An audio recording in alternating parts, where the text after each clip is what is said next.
మనకి ఇక్కడగా బానిస ఖిల్జీ వంశం అయిపోయింది. మనకిక్కడ మూడవది తుగ్లక్ వంశం. తుగ్లక్ వంశానికి సంబంధించిన సమాచారం అనేది చూద్దాం. ఇక్కడ తుగ్లక్ వంశం అనేది 1320 నుంచి 1414 వరకు కొనసాగింది. తుగ్లక్ వంశం 1320 నుంచి 1414 వరకు కొనసాగింది. ఇక్కడ తుగ్లక్ వంశంలో మనకు గియాజుద్దీన్ తుగ్లక్ అనేటటువంటి వాడు, ఇక్కడ మనం ఈయనకు సంబంధించిన సమాచారాన్ని చూద్దాం. గియాజుద్దీన్ తుగ్లక్ ఈయన 1320 నుంచి 1325 వరకు అండి. గియాజుద్దీన్ తుగ్లక్ ఇతని యొక్క అసలు పేరు గాజీ మాలిక్. గియాజుద్దీన్ యొక్క అసలు పేరు గాజీ మాలిక్. ఇతడు గియాజుద్దీన్ తుగ్లక్ అనేటటువంటి వాడు కరౌనా కాదండి, కరౌనా అనే తెగకు చెందినవాడు. గియాజుద్దీన్ తుగ్లక్ అనేవాడు కరౌనా అనే తెగకు చెందినటువంటి వాడు. ఈయన యొక్క అసలు పేరు ఈయన గాజీ మాలిక్ అని చెప్పేసి అంటారు, గాజీ మాలిక్. అంతేకాదు ఇతన్ని ఢిల్లీ సుల్తానుల కాలం నాటి షేర్షాగా అంటారు. సుల్తానుల కాలం నాటి షేర్షాగా పేర్కొంటారు ఈ యొక్క గియాజుద్దీన్ తుగ్లక్ను ఢిల్లీ సుల్తాన్ల కాలం నాటి షేర్షాగా పేర్కొంటారు.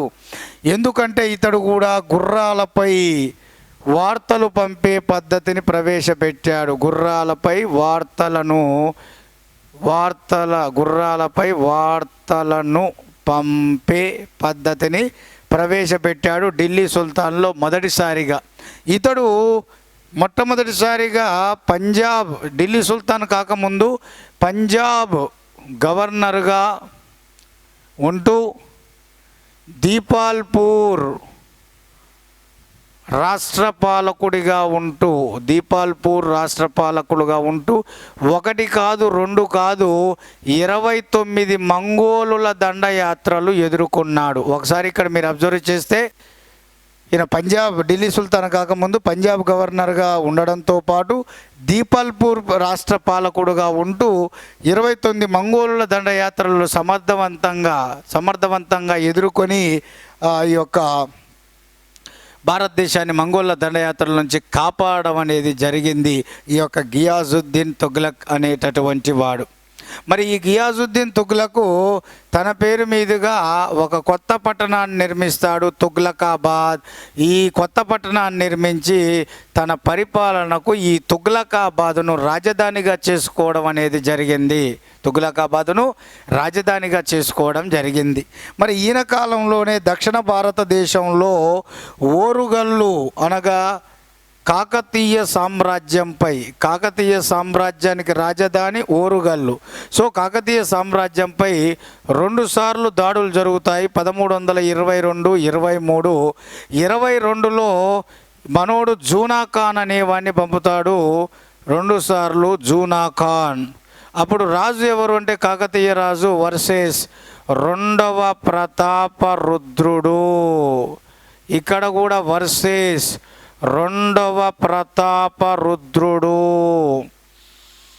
సో ఇక్కడ 1322లో ఈ యొక్క గియాజుద్దీన్ తుగ్లక్ కాలంలో 1322లో జూనా ఖాన్, మహమ్మద్ బిన్ తుగ్లక్ కుమారుడైన జూనా ఖాన్ కొంత సైన్యాన్ని తీసుకొని 2వ ప్రతాపరుద్రుడి మీద దాడి చేస్తాడు. కానీ ఈ దండయాత్రల్లో జూనా ఖాన్ ఓటమి పాలై ఢిల్లీకి తిరిగి వస్తాడు.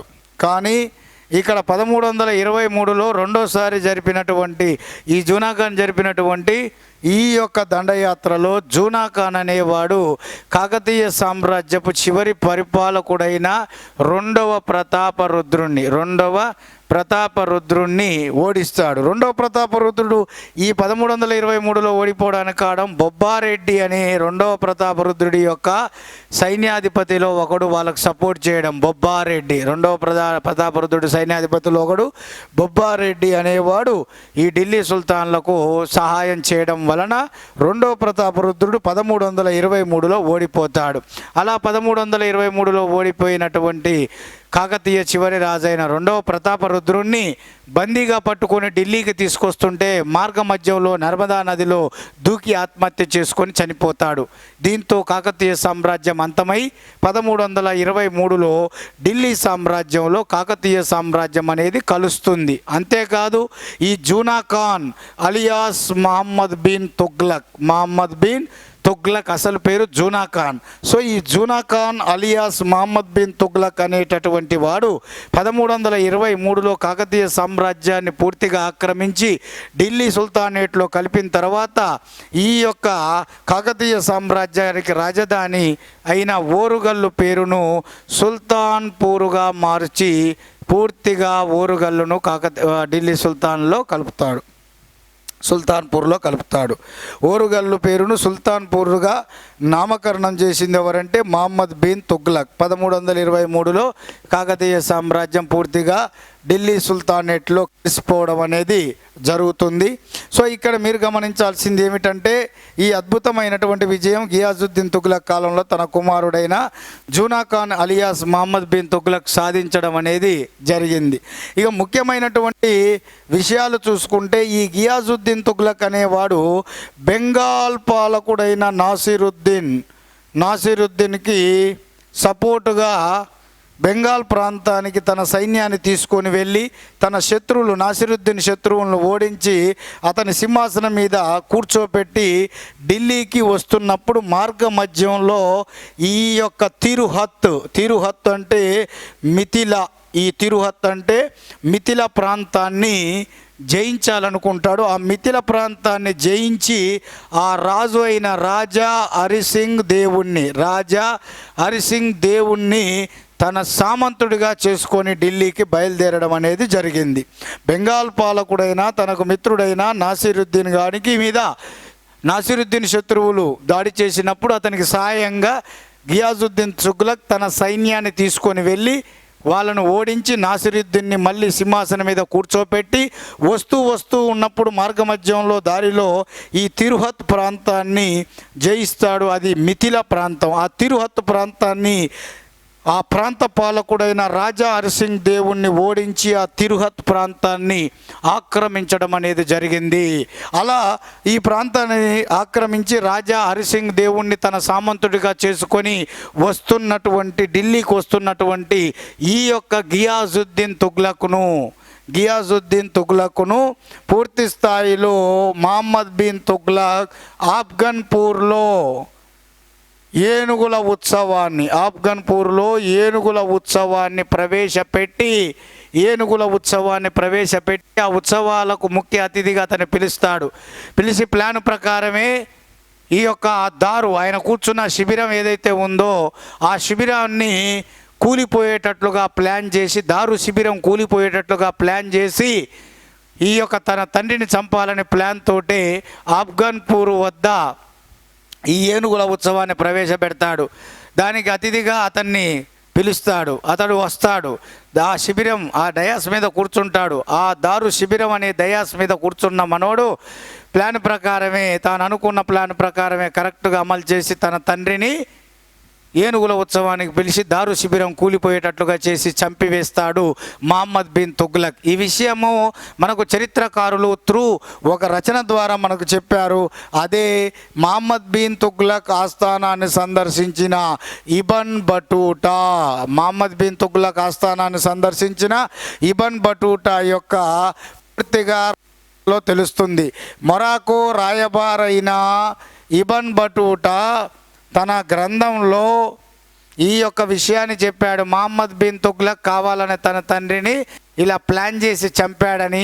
ఆ సంఘటన చూసినటువంటి అప్పటి రుక్నుద్దీన్ అనేటటువంటి వాడు నాకు క్లియర్గా ఈ విషయం చెప్పాడని మహమ్మద్ బిన్ తుగ్లక్ గురించి ఈ యొక్క ఇబన్ బటూటా తన గ్రంథంలో పేర్కొనడం అనేది జరిగింది. కానీ జియావుద్దీన్ బరౌని ఏమని చెప్పాడంటే జియావుద్దీన్ బరౌని అనే చరిత్రకారుడు గియాజుద్దీన్ తుగ్లక్ను మహమ్మద్ బిన్ తుగ్లక్ చంపలేదని పిడుగుపాటు పడడం వలన మరణించాడని పిడుగుపడి మరణించాడనేటటువంటి విషయాన్ని చెప్పడం జరిగింది. కానీ ఇతను చంపలేదని చెప్పడం జరిగింది. కానీ ఇతడేమో ఇదే నిజము, ఆ యొక్క సంఘటన ప్రత్యేకంగా చూసిన రుక్నుద్దీన్ అనేటటువంటి వాడు నాకు చెప్పాడన్న విషయాన్ని ఈ యొక్క మహమ్మద్ బిన్ తుగ్లక్ ఆస్థానాన్ని సందర్శించిన ఇబన్ బటూటా మనకు చెప్పడం అనేది జరిగింది.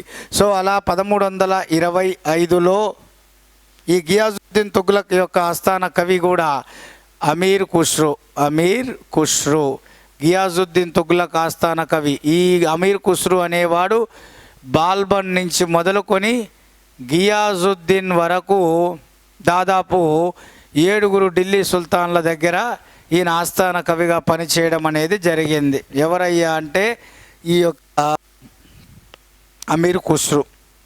సో గియాజుద్దీన్ తుగ్లక్ ఆస్థాన కవి అమీర్ ఖుస్రో. అల్లావుద్దీన్ ఖిల్జీ ఆస్థానంలో ఉన్నటువంటి వాడు ఎవరంటే అమీర్ ఖుస్రో. ఎక్కడి నుంచి స్టార్ట్? బాల్బన్ టు గియాజుద్దీన్ తుగ్లక్ వరకు దాదాపు 7 ఢిల్లీ సుల్తాన్ల యొక్క ఆస్థానంలో ఉన్నటువంటి వాడు. 7 కాదు, 8 ఆస్థానంలో, 8 పాలకుల ఆస్థానంలో ఉన్నటువంటి వాడు ఎవరయ్యా అంటే ఈ యొక్క అమీర్ ఖుస్రో. ఈ గురించి మనం తర్వాత అందులో సాహిత్యంలో క్లియర్గా మనం మాట్లాడుకుందాం. సో ఇక్కడ మనకు మహమ్మద్ బిన్ తుగ్లక్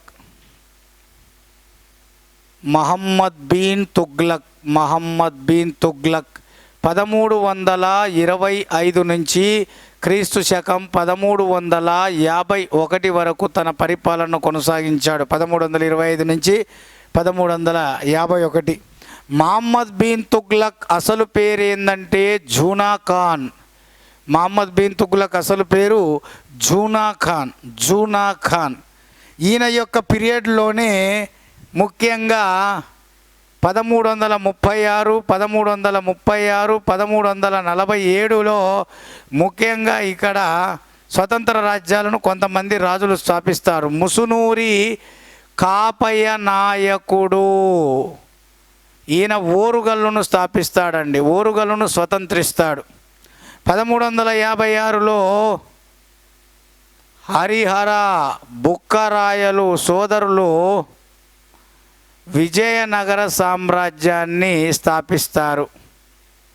1347లో హసన్ బహుమని గంగు అనేవాడు బహుమని సామ్రాజ్యాన్ని స్థాపిస్తాడు. ఈ 3 సామ్రాజ్యాలు కూడా దక్షిణ భారతదేశంలో మహమ్మద్ బిన్ తుగ్లక్ అనే ఢిల్లీ సుల్తాను ఢిల్లీ సింహాసనం అధిష్ఠించి పరిపాలిస్తున్న సమయంలో ఈ 3 స్వతంత్ర రాజ్యాలను ఆ పాలకులు స్వతంత్రించడం అనేది జరిగింది.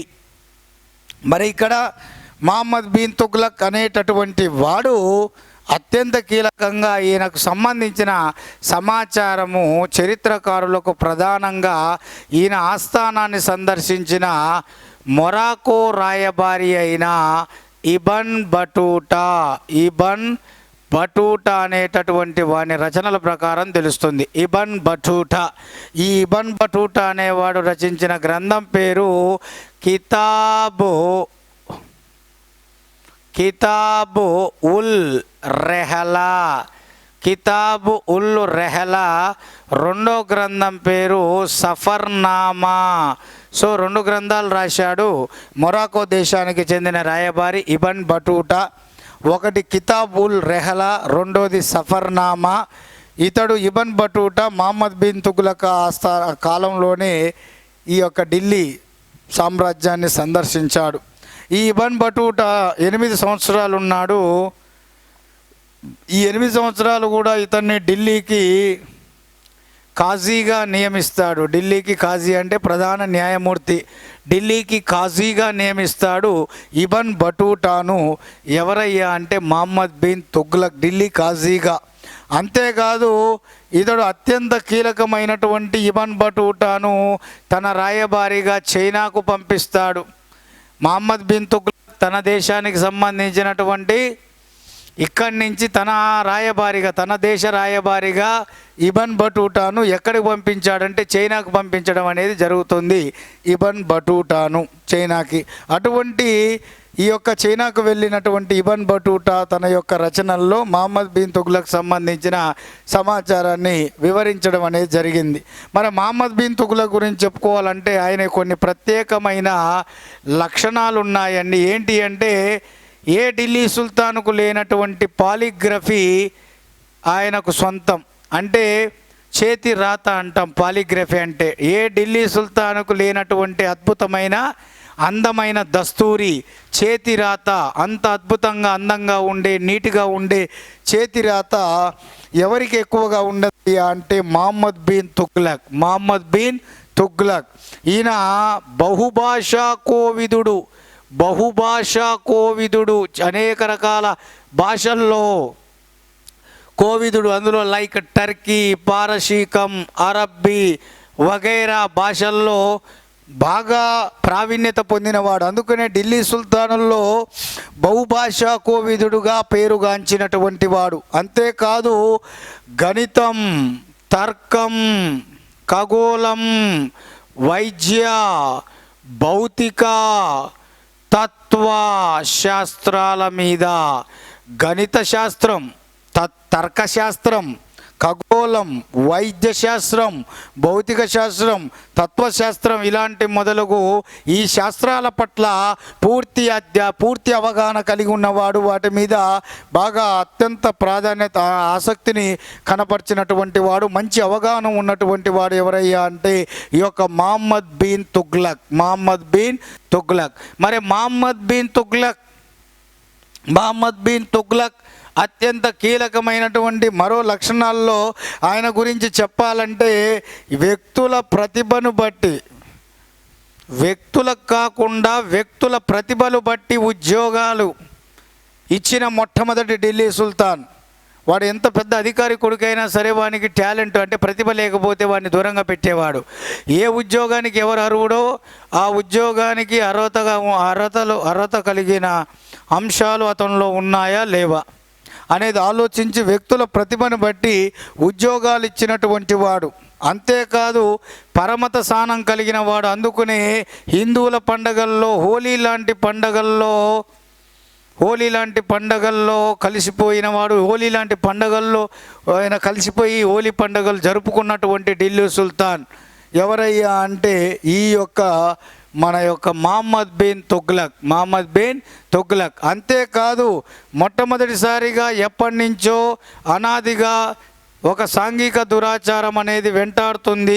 అటువంటి సాంఘిక దురాచారమైనటువంటి ఈ సతీ సాగమనం అనే సాంఘిక దురాచారాన్ని పూర్తిగా నిర్మూలించడానికి ప్రయత్నం చేసినటువంటి తొలి ఢిల్లీ సుల్తానుగా పేరుగాంచాడు మన యొక్క మహమ్మద్ బిన్ తుగ్లక్.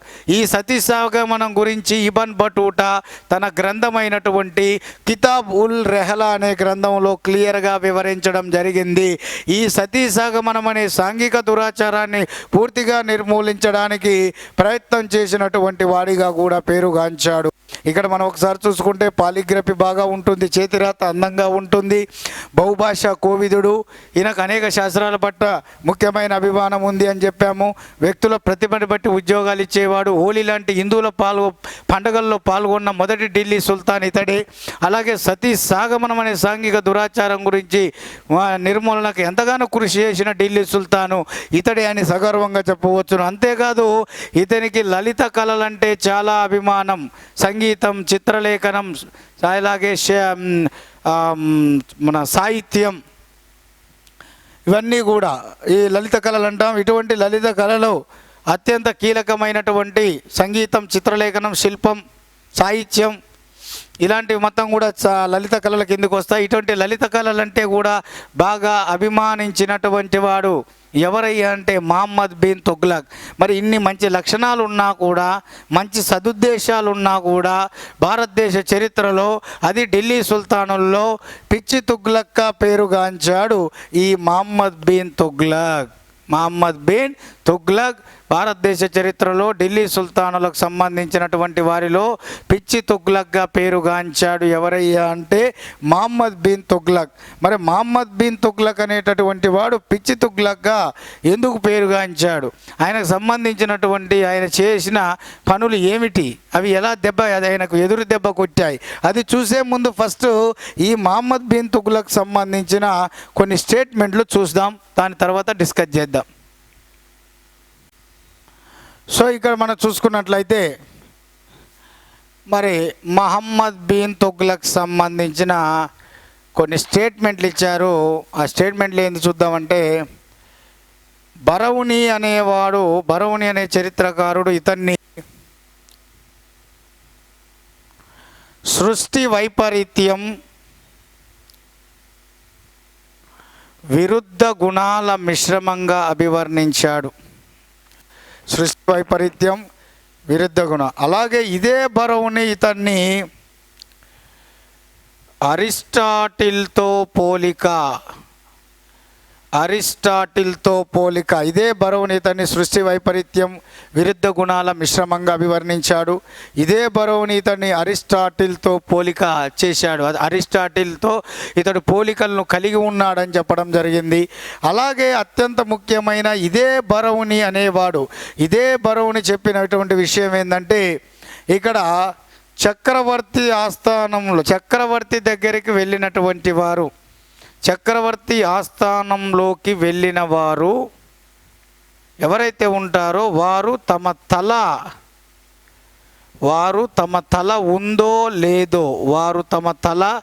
ఉందో లేదో తడిమి చూసుకునేవారట. అంటే వీడి పిచ్చి శకలకు ఎప్పుడు తల తీస్తాడో, ఎప్పుడు తల ఉంచుతాడో, ఎప్పుడు ఏమంటాడో తెలియకుండా ఆయన నచ్చిన సత్వర అత్యంత వేగవంతమైన నిర్ణయాలు తీసుకుంటాడని దాని అర్థం. పిచ్చి తిక్క నిర్ణయాలు తీసుకుంటాడని అర్థం. చక్రవర్తి ఆస్థానానికి వెళ్ళిన వారు తమ తల ఉందో లేదో ఒకసారి తడివి చూసుకునేవారట. ఈ మూడు కూడా బరౌని చెప్పడం జరిగింది మనకు. అలాగే ఇక్కడ మనకు లేన్పూల్ అనేటటువంటి చరిత్రకారుడు సదుద్దేశాలు, చక్కటి ఆలోచనలు ఉన్నా కూడా దూరదృష్టి, విచక్షణ పరిజ్ఞానం లేకపోవడం. సో ఇక్కడ సదుద్దేశాలు, చక్కటి ఆలోచనలు ఆయన బాగానే ఉన్నాయి, మంచి ఆలోచనలే. కానీ వాటిని ఎలా ఇంప్లిమెంటేషన్ చేయాలి, ఎప్పుడు ఇంప్లిమెంటేషన్ చేయాలి, ఎలా ఇంప్లిమెంటేషన్ చేయాలి అన్నటువంటి మినిమం ఒక విచక్షణ పరిజ్ఞానం లేకపోవడం వలన సాటి లేని గొప్ప పరాజయాన్ని, విజయం కాదు పరాజయం, ఓటమిని పొందాడు ఈ యొక్క మహమ్మద్ బిన్ తుగ్లక్ అన్నటువంటి విషయాన్ని మనకు చెప్పినటువంటి వాడు లేన్పూల్ అనే చరిత్రకారుడు. ఇదే లేన్పూల్ అనేటటువంటి చరిత్రకారుడు చెప్పింది ఏంటంటే, మహమ్మద్ బిన్ తుగ్లక్ మరణం గురించి ఒక స్టేట్మెంట్ ఇస్తాడు. ఏమని? రాజు బాధ ప్రజల బాధ రాజుకు తప్పాయి. సో రాజు బాధ ప్రజల బాధ రాజుకు తప్పాయి అంటే పూర్తి స్థాయిలో ప్రజలు ఈడెప్పుడు పోతారా అని వాళ్ళు ఎదురు చూసేది. ఈ యొక్క ప్రజల నుండి తీవ్ర వ్యతిరేకతను ఎదుర్కొని ఇసిగిపోయినటువంటి పాప మహమ్మద్ బిన్ తుగ్లక్ కూడా ప్రజల నుంచి ఊరట కనిపించినట్టు అయింది. సో దీన్ని దృష్టిలో ఉంచుకొని లేన్పూల్ అనేటటువంటి వాడు రాజు బాధ ప్రజల బాధ రాజుకు తప్పాయి అని చెప్పేసి. అలాగే ఇక్కడ మనకు స్టేట్మెంట్లో ఆరోది ఈ మహమ్మద్ బిన్ తుగ్లక్ను పిచ్చి తుగ్లక్గా అభివర్ణించింది. పిచ్చి తుగ్లక్ అంటే ఇక్కడ ఒకసారి ఇంగ్లీషులో మనకు కాప్రీసియస్ సుల్తాన్ ఎవరు అంటాడు. కాప్రీసియస్ సుల్తాన్ అన్న పిచ్చి తుగ్లక్ అన్న ఒకటే. ఈ స్టేట్మెంట్ ఇచ్చింది ఎవరంటే విఏ స్మిత్, అలాగే మనకు Elphinstone. So VA Smith, Elphinstone అనేవాళ్ళు ఏ స్టేట్మెంట్ ఇచ్చారంటే, మహమ్మద్ బిన్ తుగ్లక్ అనేటటువంటి వాడు పిచ్చి తుగ్లక్, అదే కాప్రీసియస్ సుల్తాన్గా వీళ్ళు చెప్పడం అనేది జరిగింది. మరి మహమ్మద్ బిన్ తుగ్లక్ను prince of moneyers, prince of moneyers అంటే నాణ్యాల ముద్రణ యువరాజు. తెలుగులో, ఇంగ్లీష్లో ప్రిన్స్ ఆఫ్ మనీయర్స్, తెలుగులో నాణ్యాల ముద్రణ యువరాజుగా అభివర్ణించింది ఎవరంటే ఎడ్వర్డ్ థామస్ అనేవాడు. ఇక్కడ 8వది మధ్యయుగ భారతదేశాన్ని పరిపాలించిన రాజులందరిలోకెల్లా నిస్సందేహంగా గొప్పవాడు మహమ్మద్ బిన్ తుగ్లక్. మధ్యయుగ భారతదేశాన్ని పరిపాలించిన రాజులందరూ, ఎంతో రాజులు ఉన్నారు, అటువంటి మధ్యయుగ భారతదేశాన్ని పరిపాలించిన రాజులందరిలోకెల్లా నిస్సందేహంగా నా దృష్టిలో గొప్పవాడు ఎవరయ్యా అంటే మహమ్మద్ బిన్ తుగ్లక్ అన్నది ఈశ్వరీ ప్రసాద్ అనే చరిత్రకారుడు. ఇవన్నీ కూడా మనకు ముఖ్యంగా అత్యంత కీలకమైనటువంటి మహమ్మద్ బిన్ తుగ్లక్ స్టేట్మెంట్లు. మరి ఇవన్నీ స్టేట్మెంట్లు కూడా మీరు గుర్తుంచుకోవాలి. మరి మహమ్మద్ బిన్ తుగ్లక్ సంబంధించిన మరి ఆయన పిచ్చి తుగ్లక్గా మారడానికి ముఖ్య కారణాలు ఏంటి, ఈయన ఏ సంస్కరణలు ప్రవేశపెట్టాడు? 1, గంగా యమున అంతర్వేదిలో శిస్తు పెంపు. 2, రాజధాని మార్పిడి. 3, నాణెముల ముద్రణ. 4, ఇక్కడ అత్యంత కీలకమైంది మనకు కొరఫాన్ ఇరాన్ ట్రాన్సాక్సియానా పై దండయాత్ర. అలాగే క్వారాజిల్ పై దండయాత్ర. ఇవన్నీ కూడా ఈయన యొక్క పతనానికి కారణం, ఇతన్ని ప్రజల ముందు పిచ్చివాడిగా నిలబెట్టడానికి కారణమైనటువంటివి. ఇందులో మనకు గంగా యమున అంతర్వేదిలో ఇతడు 10 నుంచి 20% అక్కడ నివసించే ప్రజలకు శిస్తు వసూలు చేశాడు, పెంచాడు అని జియావుద్దీన్ బరౌని తన రచనల్లో తెలిపాడు. కానీ 10 నుంచి 20 కాదు, ఏకంగా 40% పెంచాడని మనకు కొంతమంది చరిత్రకారులు తమ రచనలో పేర్కొన్నారు.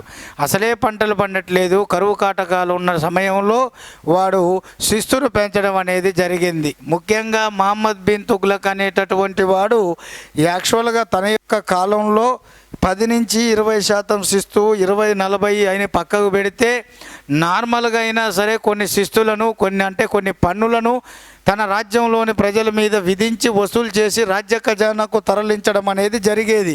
అందులో ముఖ్యంగా ఈ యొక్క గంగా యమున అంతర్వేది ప్రాంతంలో ఉండేటటువంటి ప్రజల మీద బరౌని ప్రకారం 10 నుంచి 20 కానీ 20-40% పెంచినట్లుగా మనకు తెలుస్తుంది అని కొంతమంది వివరించారు. ముఖ్యంగా ఈ శిస్తును వసూలు చేయడానికి సెంటూరియన్లు అనే కొత్త అధికారులను నియమించాడు. తాను పెంచిన భూమి శిస్తును విధించి వసూలు చేయడానికి ఆయన నియమించిన అధికారులు సెంటూరియన్లు. కానీ పంటలు సరిగా పండకపోవడం, ప్రజలు వ్యతిరేకత ప్రదర్శించడం, తినడానికి తిండి లేక ఉండడం చేత పూర్తి స్థాయిలో వాళ్ళను ఒక దారిలోకి తీసుకురావాలి, వాళ్ళకు తక్కువ పెట్టుబడితో ఎక్కువ పంటలు పండించే, ఎక్కువ ఉత్పాదకతను, దిగుబడి వచ్చే పంటలను ప్రవేశపెట్టాలి అని చెప్పేసి మొట్టమొదటిసారిగా ఈయన ఏం చేశాడు, ముందు వీళ్ళ నుంచి శిస్తు వసూలు చేయాలంటే వీరికి ముందల వ్యవసాయంని పూర్తిగా అభివృద్ధి పరచాలి, వీళ్ళకు రుణాలు ఇప్పించాలి అని ప్లాన్ చేసి ఏం చేస్తాడంటే దివాన్ ఈ కోయి అనే వ్యవసాయ శాఖను ఏర్పాటు చేస్తాడు. మహమ్మద్ బిన్ తుగ్లక్ ఎస్ఐ గ్రూప్ 2లో అడిగిన క్వశ్చన్. మహమ్మద్ బిన్ తుగ్లక్ ఏర్పాటు చేసిన వ్యవసాయ శాఖ పేరు దివాన్ ఈ కోహి. ఎవరు ఏర్పాటు చేశారంటే ఈ యొక్క మహమ్మద్ బిన్ తుగ్లక్. ఈ శాఖను ఏర్పాటు చేయడమే కాకుండా ఈ యొక్క బార్లీ స్థానంలో గోధుమల పంటలను ప్రవేశపెట్టాడు. బార్లీ స్థానంలో గోధుమ పంటలు ప్రవేశపెట్టాడు. అంతేకాదు అత్యంత ముఖ్యమైనటువంటి రైతులకు స్పాట్ రుణాలు, క్రాప్ లోన్స్ అంటాం. ఆ రుణాలు ఏంటి అంటే తక్కావి. ఇది కూడా ఎగ్జామ్లు అడిగాడు. ఢిల్లీ సుల్తాన్ల కాలం నాటి ఏ సుల్తాను రైతులకు తక్కావి పేరుతో పంట రుణాలు అందించాడంటే మన మహమ్మద్ బిన్ తుగ్లక్. తక్కావి పేరుతో ఈ రుణాలను అందించాడు. పంట రుణాలు అందించి వ్యవసాయ అభివృద్ధికి పాటుపడడానికి ప్రయత్నం చేసినటువంటి వాడు. అంతేకాదు ఇటువైపు కొనసాగుతుంటేనే అభివృద్ధి పరుచుకుంటూనే ప్రజల నుండి భూమి శిస్తుతో పాటు ఇతర రూపాల్లో కూడా పన్నును వసూలు చేయడం జరిగింది. అందులో ముఖ్యంగా ఆనాటి ప్రజలు తన రాజ్యంలోని ప్రజల నుండి గరీ చెరి అనే పన్నులను కూడా వసూలు చేశాడు. గరీ చెరి అనే పన్నులను కూడా వసూలు చేశాడు. గరి అంటే ఇంటి పన్ను, చెరి అంటే పశువుల మేతపై పన్ను. గరి అంటే ఇంటి పన్ను, చెరి అంటే పశువుల మేతపై విధించి వసూలు చేసే పన్ను.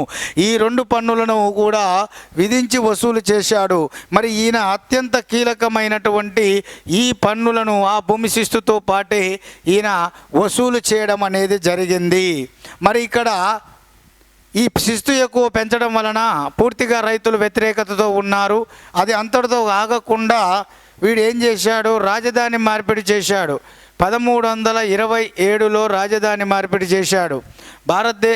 నా రాజ్యానికి రాజధాని మధ్యలో ఉంటే బాగుంటుందని మంగోలుల దండయాత్రలు అడ్డుకోవచ్చని ప్లాన్ చేసి రాజధాని భారతదేశానికి మధ్యలో ఉండాలని భావించి మంగోలుల దండయాత్రను అడ్డుకోవడానికి ఢిల్లీ నుంచి దేవగిరికి మారుస్తాడు. చాలామందికి తెలియదు దేవగిరి పేరు దౌలతాబాద్. ఆ దౌలతాబాద్ అనే పేరు పెట్టింది ఎవరయ్యా అంటే ఈ మహానుభావుడే.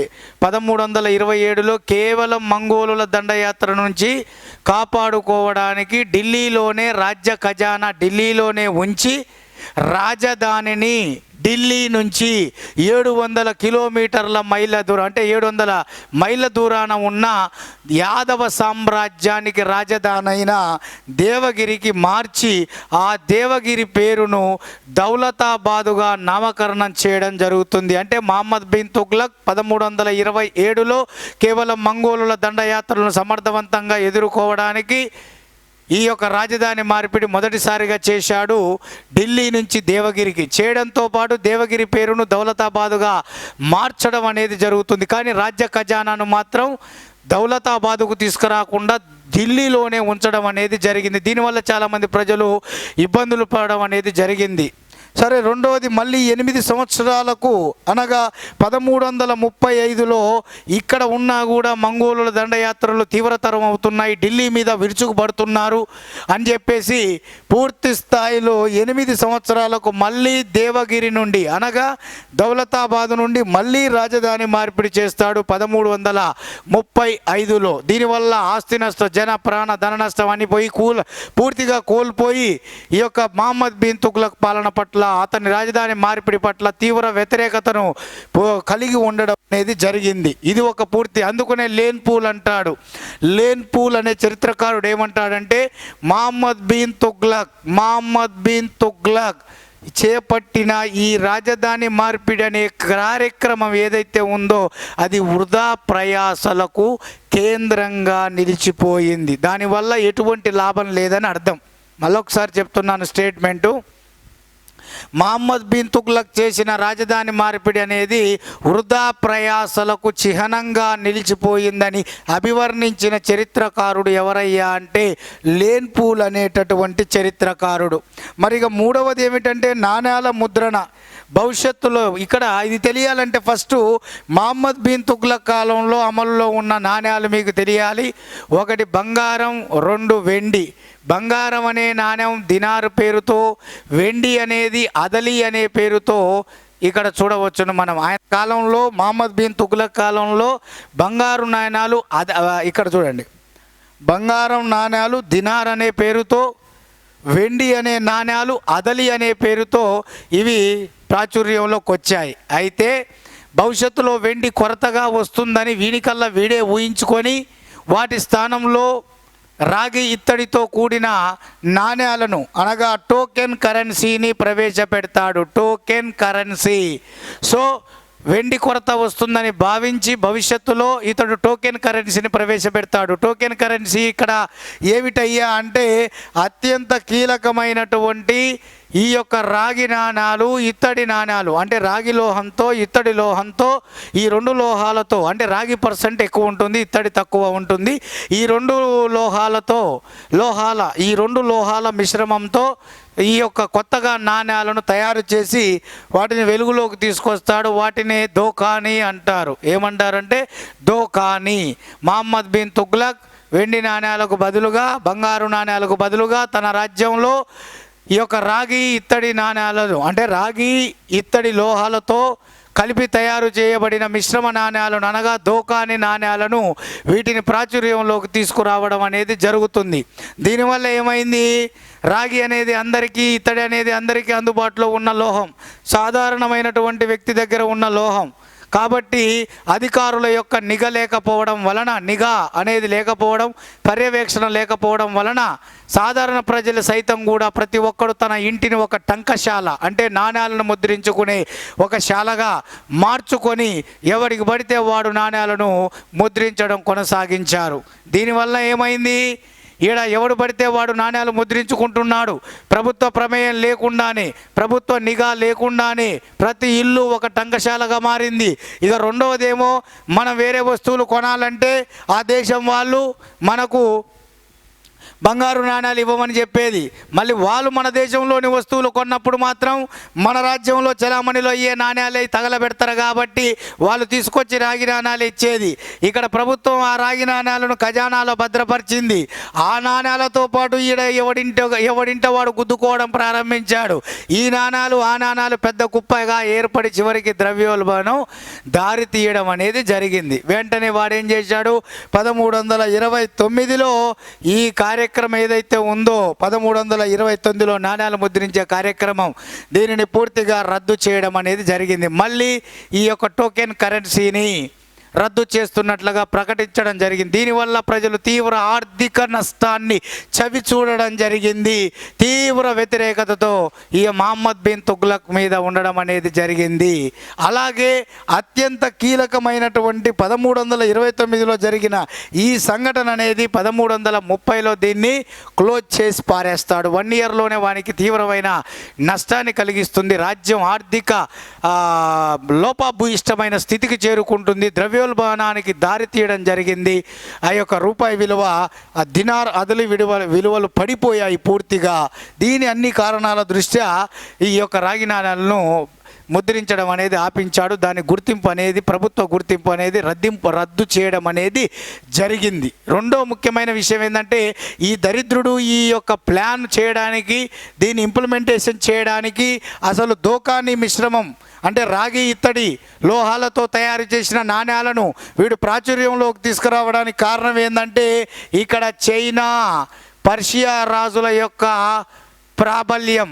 కైకుత్ ఖాన్, కుబ్లై ఖాన్, పర్షియా రాజు కుబ్లై ఖాన్, చైనా రాజు కైకుత్ ఖాన్, వీళ్ళిద్దరి యొక్క ప్రోత్సాహంతో వీడేమో కాగితపు కరెన్సీని చలామణిలోకి తీసుకొస్తాడు చైనా రాజు, పర్షియా రాజు నామమాత్రపు కరెన్సీని చలామణిలోకి తీసుకురావడం జరిగింది. సో వాళ్ళ నుంచి ప్రేరణ పొంది మనోడు ఇక్కడ ఈ యొక్క నాణెములను ఇంట్రడ్యూస్ చేయడం అనేది జరిగింది, రాగి నాణెములను. మరి ఇక్కడ కొరపాన్, ఇరాన్, ట్రాన్సాక్షియాపై దండయాత్ర కూడా అట్టర్ ఫ్లాప్ అయింది. ఎందుకంటే ట్రాన్సాక్షియా అన్న పాలకుడి పేరు తారా షెర్నిన్.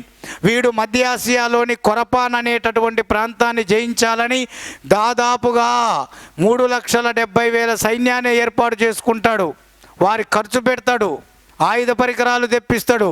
ఈ తారా షెర్నిన్ గానితో ఒక ఒప్పందం కుదుర్చుకుంటాడు.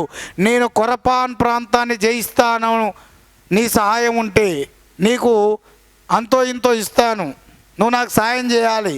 సైన్యాన్ని సమీకరించుకున్నాను అని చెప్పేసి అంటాడు. వాడు సాయం చేసినట్టే చేస్తాడు.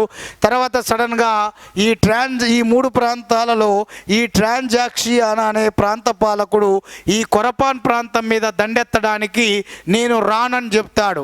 రానని చెప్పేసరికి తన ఒక్కడి వల్ల మంగోలుల సామ్రాజ్యాన్ని జయించడం అనేది వీని వల్ల కాదు కాబట్టి అదంతా కూడా బూడిదలో పోసిన పన్నీరులాగా 3,70,000 మంది సైన్యం ఇక్కడ వీరికి డబ్బులు లంచం ఇచ్చి ఇక్కడ లాసు పూర్తిగా అది ప్రజాధనాన్ని పూర్తిగా దండయాత్రలో చేసింది లేదు, పొడిచింది లేదు.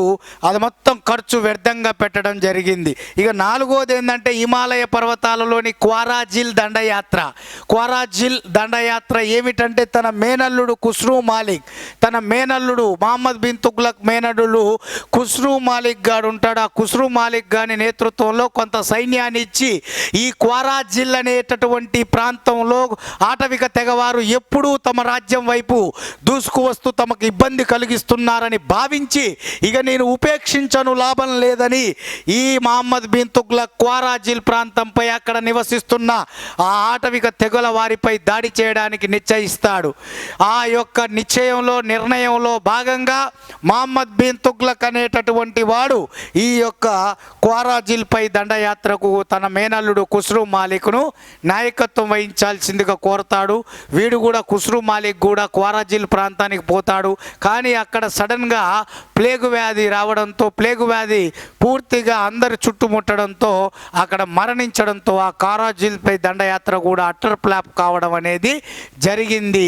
ఇది కూడా ఇతనికి తీవ్రమైనటువంటి లోటును, ఆర్థిక నష్టాన్ని కలిగించింది. ప్రజాధనాన్ని వ్యర్థం చేసినటువంటి మరో దండయాత్రగా మిగిలింది క్వారాజిల్ ప్రాంతంపై జరిగిన దండయాత్ర.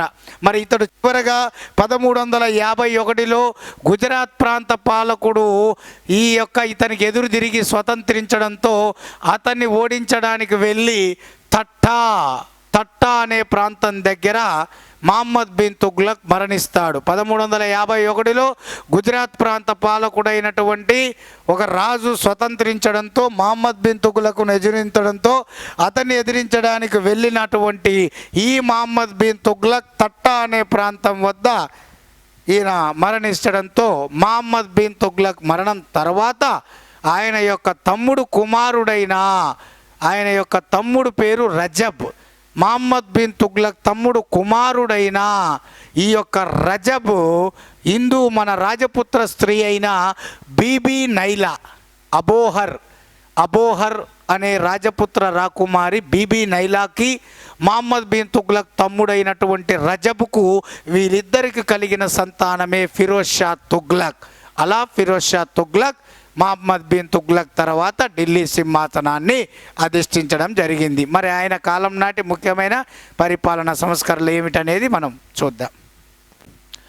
రైట్ మిత్రులారా, మనము ప్రీవియస్ క్లాసులో ఢిల్లీ సుల్తాన్లో మనకు తుగ్లక్ వంశం గురించి డిస్కస్ చేసుకున్నాం.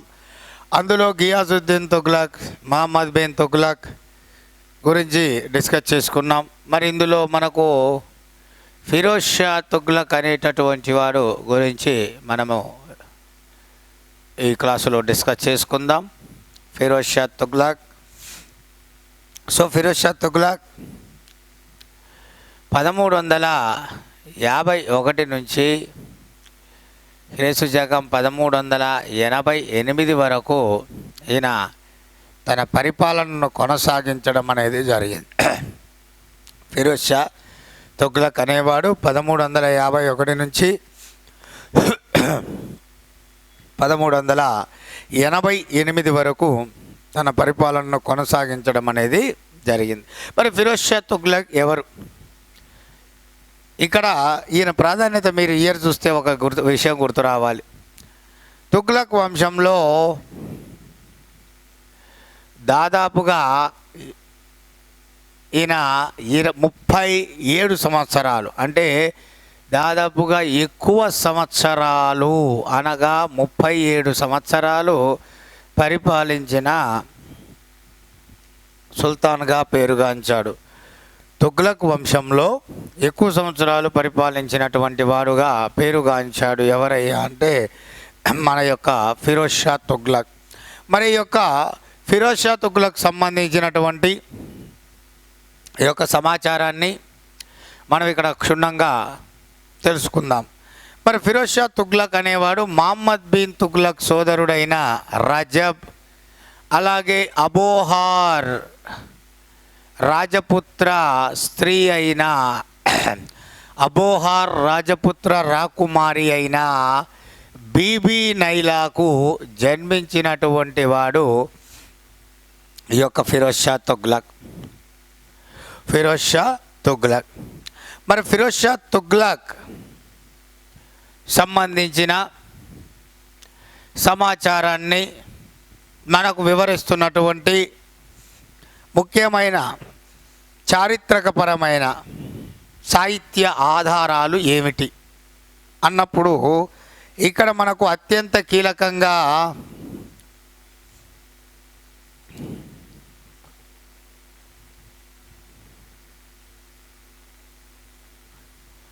ఫతుహత్ ఏ ఫిరోజ్ షాహీ, ఫతుహత్ ఏ ఫిరోజ్ షాహీ, ఫతుహత్ ఏ ఫిరోజ్ షాహీ, తారిక్ ఏ ఫిరోజ్ షాహీ, ఫత్వా ఏ జహాందరీ,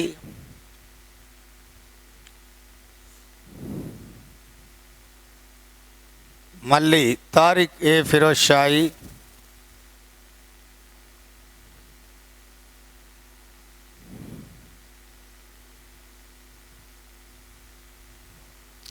తారిక్ ఏ ఫెరిస్టా.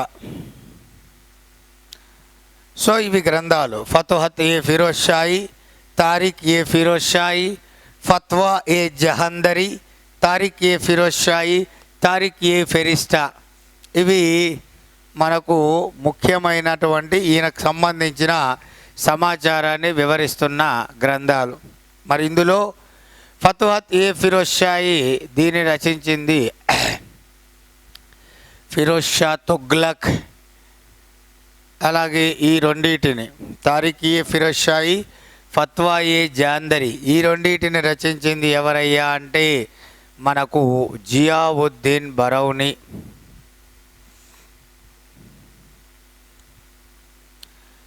తారిక్ ఏ ఫిరోజ్ షాహీ పేరుతో షాంషీ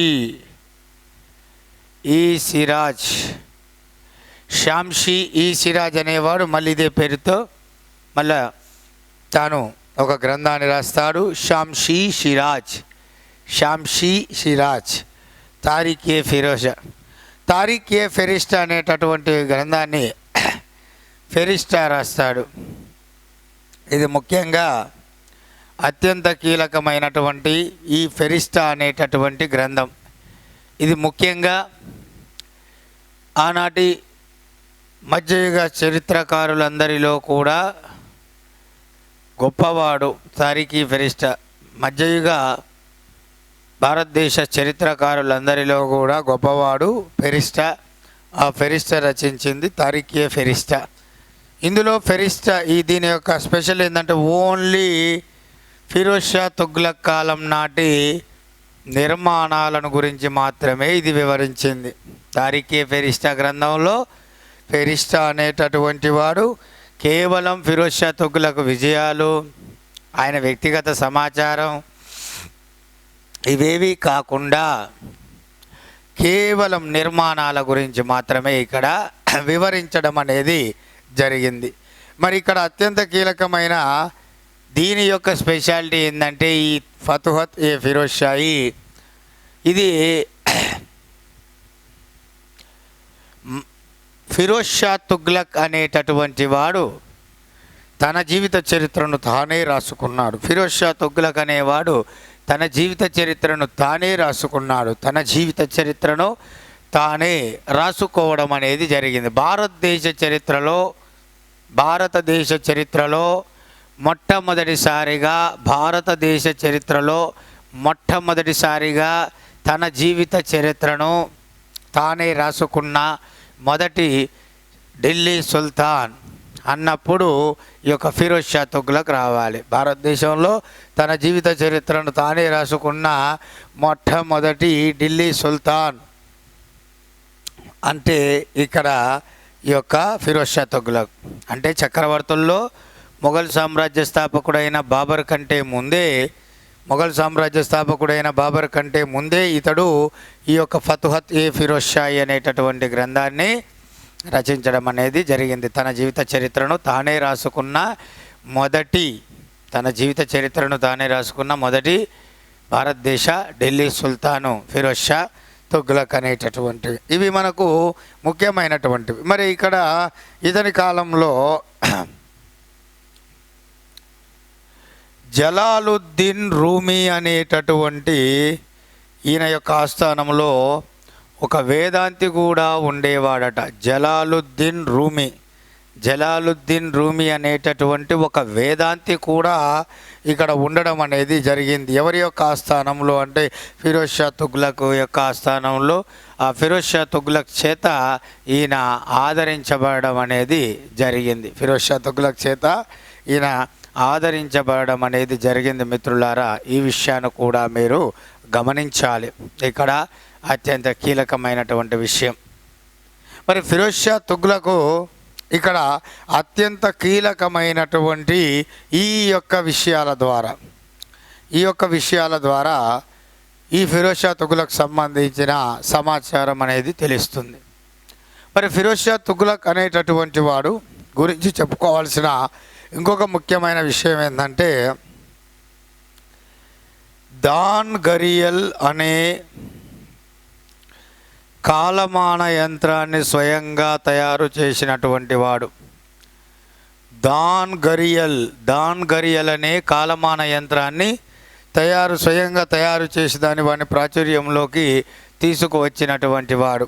మరి ఇక్కడ మనకు అత్యంత కీలకమైనటువంటి మరి ఈ సమాచారం ప్రకారంగా మరి ఫిరోజ్ షా తుగ్లక్ రాజ్యానికి ఎలా వచ్చాడు?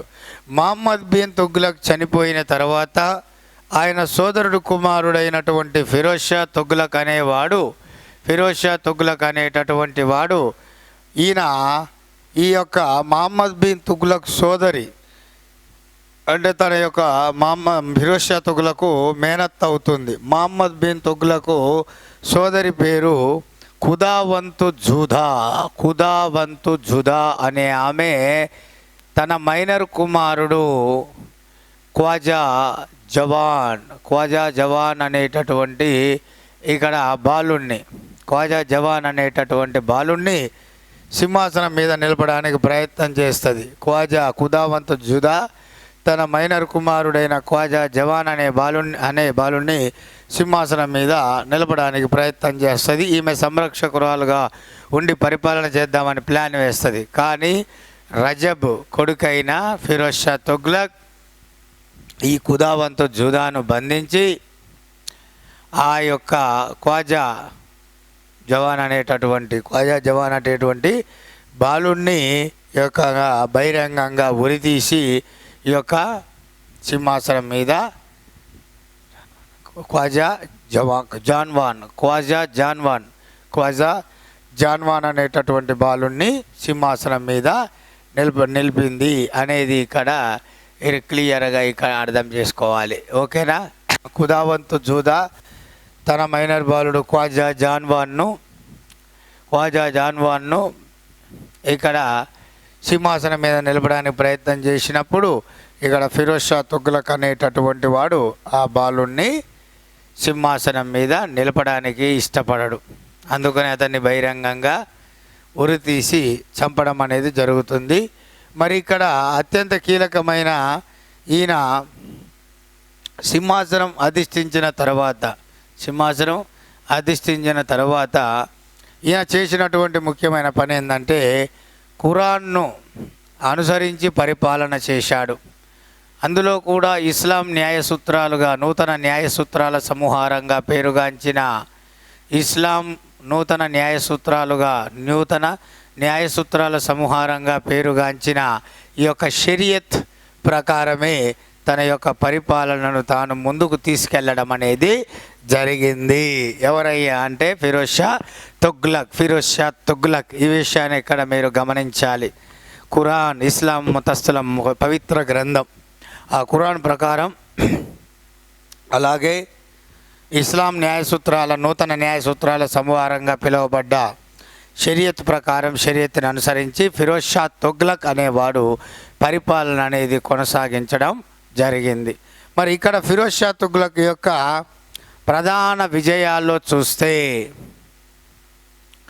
ఇక్కడ బెంగాల్ పాలకుడు హాజీ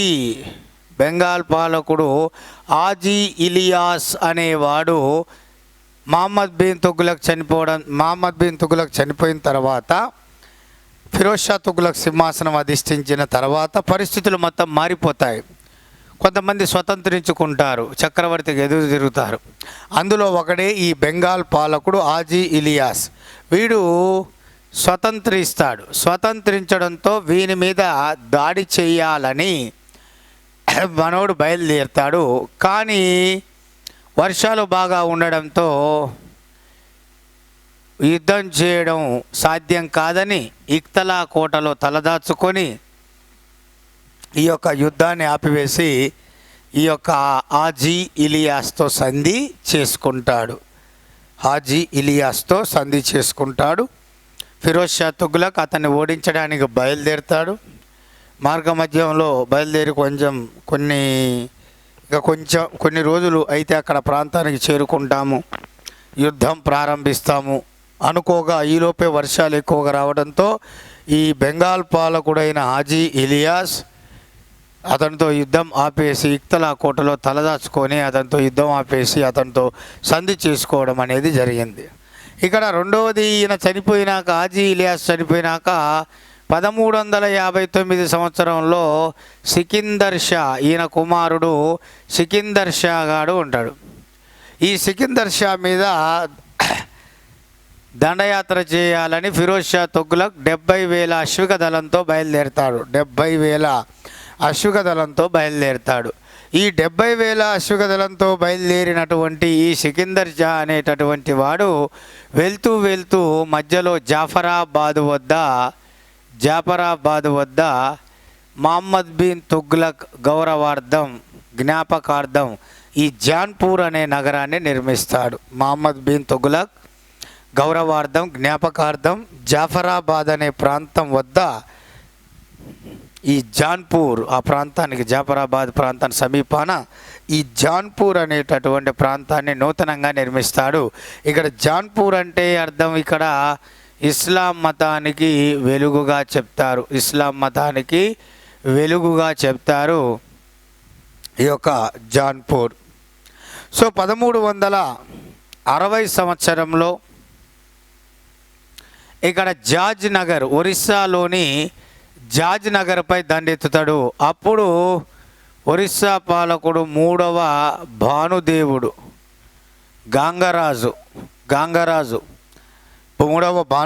ఈ మూడవ భానుదేవుడిపై దండెత్తి జాజ్ నగర్ను ఆక్రమించి ఈ ఫిరోజ్ షా తుగ్లక్ అక్కడ ఉన్న పూరి జగన్నాథ దేవాలయాన్ని ధ్వంసం చేస్తాడు. పూరి జగన్నాథ దేవాలయాన్ని ధ్వంసం చేసి ఆ దేవాలయంలోని జగన్నాథుడి విగ్రహాన్ని నీటిలో పడవేశాడని మనకు క్లియర్గా ఇక్కడ ఉల్స్ హైగ్ అనే చరిత్రకారుడు రచన వల్ల తెలుస్తుంది ఇక్కడ. సో ఇక్కడ నాలుగవది 1361లో నాగర్ కోట ప్రాంతంపై దండయాత్ర చేసి అక్కడున్న జ్వాలాముఖి దేవాలయాన్ని ధ్వంసం చేస్తాడు. జ్వాలాముఖి దేవాలయాన్ని ధ్వంసం చేసి అక్కడున్న 1300 సంస్కృత భాషలో రచించబడిన గ్రంథాలను దాదాపు 1300 ఉంటాయి. 1300 సంస్కృతంలో రచించబడినటువంటి గ్రంథాలను తన రాజ్యానికి తీసుకొచ్చి కాలద్ కాని అనేవాడి చేత, చరిత్రకారుడి చేత, కాలద్ కాని అనే పండితుడి చేత దలాల్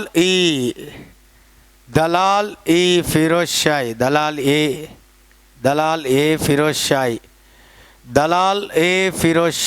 ఇక్కడ చూడండి, దలాల్ ఏ ఫిరోజ్ షాయి అనేటటువంటి పేరుతో పారసీక భాషలోకి అనువదింపచేస్తాడు. సో 1361లో నాగర్కోటలో జ్వాలాముఖి దేవాలయాన్ని ధ్వంసం చేసి దాదాపు 1300 సంస్కృతంలో ఉన్నటువంటి గ్రంథాలను ఖాలద్ ఖానీ అనేవాడి చేత దలాల్ ఏ ఫిరోజ్ షాహీ అనే పేరుతో పర్షియన్ భాషలోకి అనువదింప చేయడం అనేది జరిగింది. ఎవరయ్యా అంటే ఈ యొక్క ఫిరోజ్ షా తుగ్లక్. మరి ఈయన అన్ని దండయాత్రలు అద్భుతమైనటువంటి దండయాత్రలు. సో ఇక్కడ ఈయన అన్ని అద్భుతమైనటువంటి దండయాత్రలే చేశాడు. కానీ అత్యంత కీలకమైనటువంటి ఈ యొక్క ఫిరోజ్ షా తుగ్లక్ ఈయన అసమర్థతకు నిదర్శనంగా నిలిచిపోయిన దండయాత్ర ఏంటంటే సింధు ప్రాంతంపై జరిగిన దండయాత్ర. ఫిరోజ్ షా తుగ్లక్ అన్ని దండయాత్రలు విజయవంతం కావడం జరిగింది.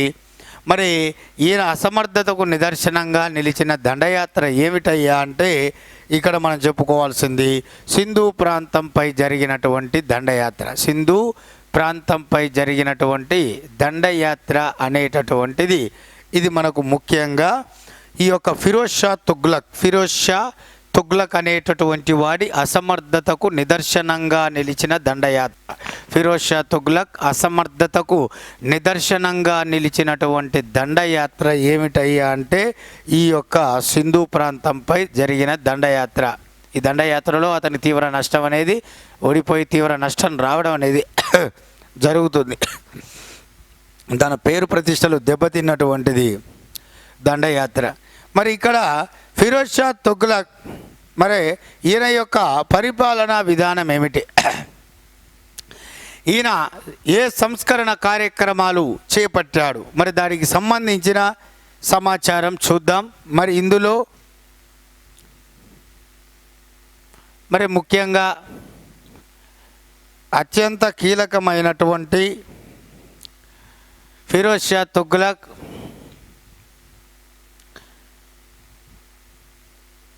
ఏ సంస్కరణలు చేపట్టాడు అనేది మనము ముఖ్యంగా ఒకసారి చూద్దాం.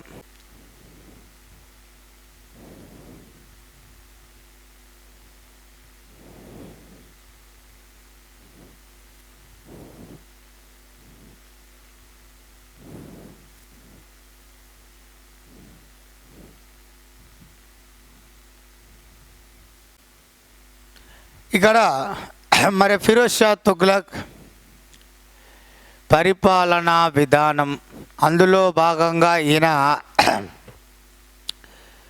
పన్నులు.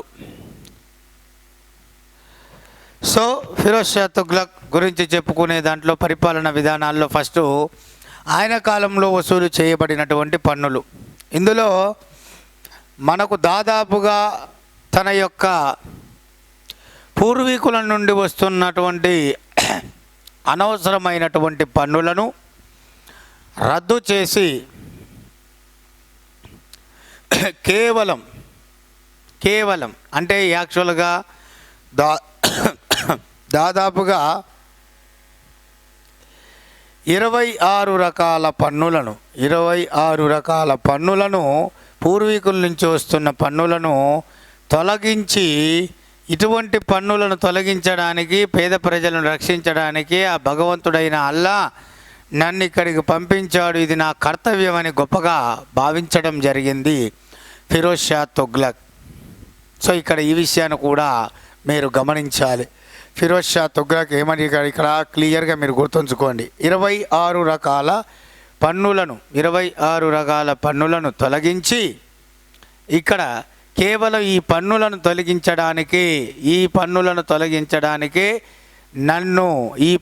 తొలగించడానికే నన్ను దేవుడు ఇక్కడికి పంపాడు అన్నటువంటి విషయాన్ని ఆయన సగర్వంగా భావించుకున్నాడు. అందుకనే ఈయన ఖురాన్ను అనుసరించి ఈయన కేవలం 5 రకాల పన్నులను ప్రధానంగా వసూలు చేశాడు ఖురాన్ను అనుసరించి. అందులో ఖరజ్, జకత్, జిజియా పన్ను,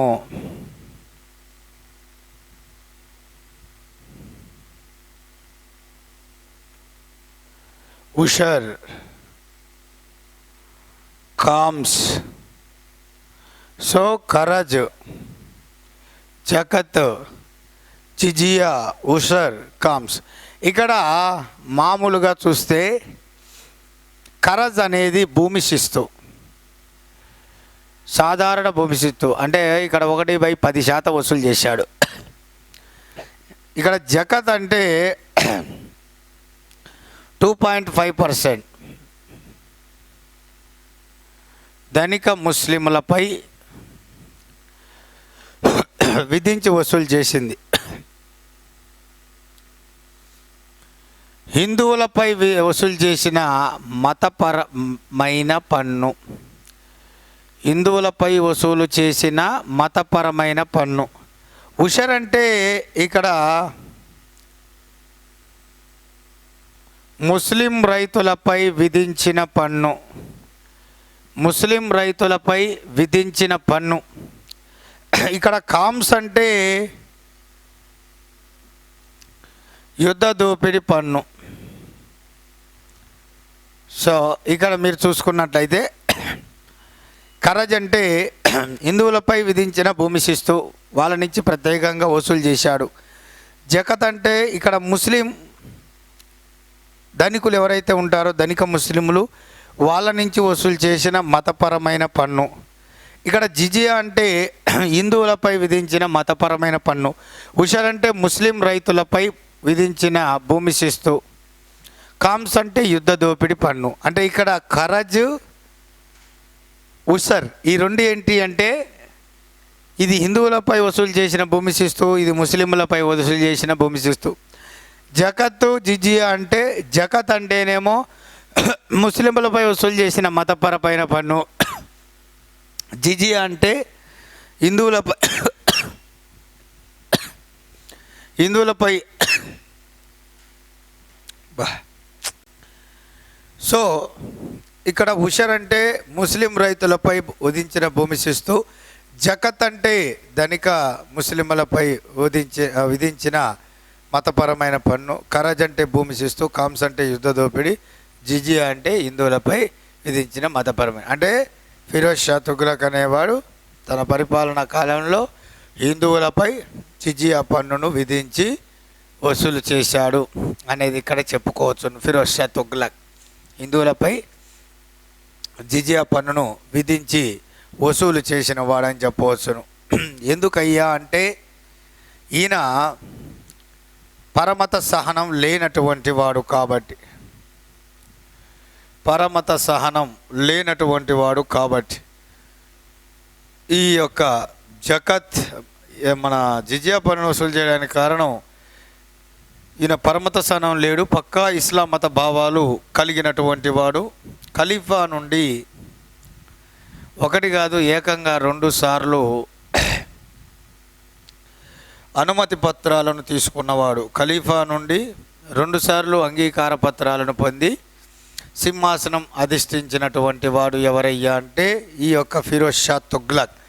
ఫిరోజ్ షా తుగ్లక్ అనేటటువంటి వాడు వంశపారంపర్య సైనిక నియమ విధానాన్ని ప్రవేశపెట్టినటువంటి వాడు.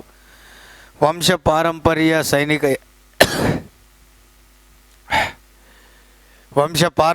సైనిక నియమావళిని ప్రవేశపెట్టినటువంటి వాడు ఎవరయ్యా అంటే ఈ యొక్క ఫిరోజ్ షా తుగ్లక్. అందుకనే మన హిందువుల మీద పరమత సహనం అనేది వానికి లేదు. అందుకనే వాడు జ్వాలాముఖి దేవాలయాన్ని, పూరి జగన్నాథ దేవాలయాలను ధ్వంసం చేశాడు. ముఖ్యంగా ఇక్కడ క్లియర్గా మాట్లాడుకోవాలంటే ఆ కారణాలతో పాటుగా ఇక్కడ ఖలీఫా నుంచి 2 సార్లు అనుమతి అంగీకార పత్రాన్ని పొందినటువంటి వాడిగా వీడు పేరుగాంచాడు. మరి ఇక్కడ ఈ పన్నులు, పై పన్నులతో పాటుగా మనోడు ష్రెబ్ అనేటటువంటి నీటి పన్నును కూడా మొదటిసారిగా వినియోగించాడు. ఏంటిది అది? ష్రెబ్ అనేటటువంటి నీటి పన్నును వినియోగించాడు. ఎవరయ్యా అంటే ఈ ఫిరోజ్ షా తుగ్లక్. ష్రెబ్ అంటే ఫిరోజ్ షా తుగ్లక్ విధించిన నీటి పన్ను. ఎగ్జామ్లో ఒకసారి అడిగాడు. నీటిపారుదల సౌకర్యాలు వినియోగించుకున్నందుకు ఇతడు ప్రజల నుండి విధించి వసూలు చేసినటువంటి పన్ను ష్రబ్. సో మరి ఫిరోజ్ షా తుగ్లక్ కాలం నాటి అత్యంత కీలకమైనటువంటి ఈ యొక్క ఆర్థిక పరిస్థితులు చూసుకుంటే, ఆర్థిక విధానం, ఫిరోజ్ షా తుగ్లక్ ముఖ్యంగా ఆనాటి ప్రజల ప్రధాన వృత్తి వ్యవసాయాన్ని అభివృద్ధి పరచడానికి ప్రయత్నం చేశాడు. ఆనాటి ప్రజల ప్రధాన వృత్తి వ్యవసాయం. ఆ వ్యవసాయాన్ని అభివృద్ధి పరచడానికి ప్రయత్నం చేసినటువంటి వాడు. మరి వ్యవసాయం అభివృద్ధి పరచాలంటే అత్యంత కీలకంగా నీటిపారుదల సౌకర్యాలు కల్పించాలి. వ్యవసాయ అభివృద్ధికి పాటుపడాలి. నీటిపారుదల సౌకర్యాలంటే చెరువులు త్రవ్వించాలి, బావులు త్రవ్వించాలి, అలాగే కాలువలను త్రవ్వించాలి. చెరువులు, బావులు, కాలువలు. అందులో భాగంగానే ఇతడు వ్యవసాయాన్ని అభివృద్ధి పరచాలి. ప్రజల నుండి సకాలంలో భూమి శిస్తును వసూలు చేసి రాజ్య ఖజానాకు తరలించాలి అన్నటువంటి ఉద్దేశంతో ఈ యొక్క మనకు ఫిరోజ్ షా తుగ్లక్ అనేటటువంటి వాడు ఏమి చేశాడయ్యా అంటే, ఇక్కడ ఒకసారి గమనించండి అమ్మా. ఫిరోజ్ షా తుగ్లక్ ఏమి చేశాడయ్యా అంటే అత్యంత కీలకమైన ఒకసారి చూస్తే 4 ప్రధాన కాలువలు త్రవ్వించాడు. Jamuna to Firozabad, Jamuna to Firozabad. అలాగే మనకు రెండోది సట్లేజ్ నుండి గగ్గర్,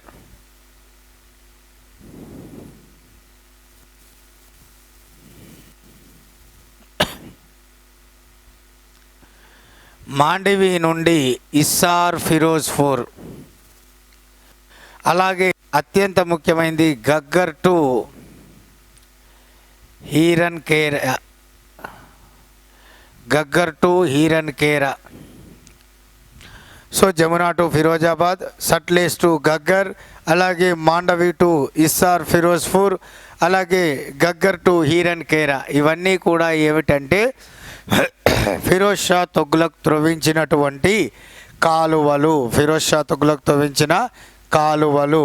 అలాగే ఈ కాలువలు త్రవ్వించడంతో పాటు ఫిరోజ్ షా తుగ్లక్ అనేటటువంటి వాడు ఈ వ్యవసాయంలో అభివృద్ధిలో భాగంగా పండ్ల తోటల సాగును కూడా విస్తరింపజేశాడు. పండ్ల తోటల సాగును కూడా విస్తరింపజేశాడు. ఆ పండ్ల తోటల సాగు శక్తివంతంగా అభివృద్ధి చెందడానికి ఇక్కడ ఈయన బిందు సేద్యాన్ని మొట్టమొదటిసారిగా వెలుగులోకి తీసుకొచ్చాడు. దీన్ని డ్రిప్ ఇరిగేషన్ అంటాం. ఢిల్లీ సుల్తానులో మొట్టమొదటిసారిగా డ్రిప్ ఇరిగేషన్ని ప్రాచుర్యంలోకి తీసుకొచ్చినటువంటి వాడు ఎవరయ్యా అంటే ఇక్కడ మనకు ఫిరోజ్ షా తుగ్లక్ రావాలి. సో ఇక్కడ మనకు డ్రిప్ ఇరిగేషన్ ఏదైతే ఉందో ఈ డ్రిప్ ఇరిగేషన్ పండ్ల తోటల సాగును వెలుగులోకి తీసుకురావడం జరిగింది. ఈ డ్రిప్ ఇరిగేషన్ని బిందు సేద్యాన్ని తీసుకొచ్చిన వాడు పండ్ల తోటల సాగును విస్తరింపచేసినాడు. అలాగే మనకి ఇక్కడ దీన్ని మనము ఈ పదంగా కూడా వాడచ్చు, సెరికల్చర్. సెరికల్చర్ను ప్రాచుర్యంలోకి తీసుకొచ్చిండు ఈ యొక్క ఫిరోజ్ షా తుగ్లక్. సెరికల్చర్ అంటే అత్యంత కీలకమైనటువంటి ఈ యొక్క పండ్ల తోటల సాగుతో పాటు బిందు సేద్యాన్ని ప్రవేశపెట్టాడు. డ్రిప్ ఇరిగేషన్, దాంతోపాటు సెరికల్చర్ విధానాన్ని కూడా మొట్టమొదటిసారిగా వెలుగులోకి తీసుకొచ్చాడు. అంతకుముందు మహమ్మద్ బిన్ తుగ్లక్ కాలంలో తక్కావి అని ఆయన రైతులకు రుణాలు ఇప్పించాడు. మహమ్మద్ బిన్ తుగ్లక్, వీటిని క్రాప్ లోన్స్ అంటాము.